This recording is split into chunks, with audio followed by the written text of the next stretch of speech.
প্রথমে দিদির ভিডিওটি এখানে যারা উপস্থিত আছে কার কার নাম কেটেছে একটু হাত তুলবেন। হ্যাঁ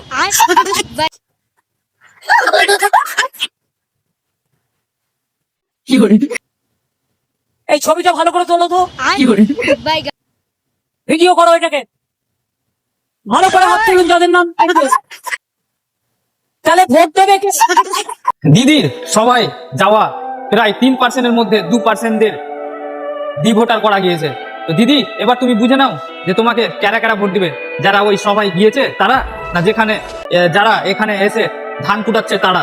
আপনার জন্যই এইসব হচ্ছে। আপনি যদি করতেন, আর আপনি কিছু ভিডিওতে বলছেন না যে 2026-এ যদি আমাকে না মুখ্যমন্ত্রী করো তাহলে হয়তো খেতেও পারবে না। ওই খাওয়া দাওয়াটা আপনি মুখ্যমন্ত্রী থেকেও সাধারণ মানুষ করতে পারছে না। এজন্য বলবো যে সাধারণ মানুষের জন্য ভোটারটা ডিলিট করে ওদের ন্যায্য অধিকার দেওয়ার জন্য।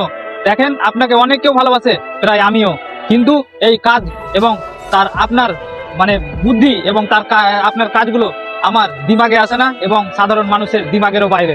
তো দেখেন ভালো কিছু করেন, এটাই অনুরোধ করবো ভিডিওর মধ্যে। আসসালামু আলাইকুম।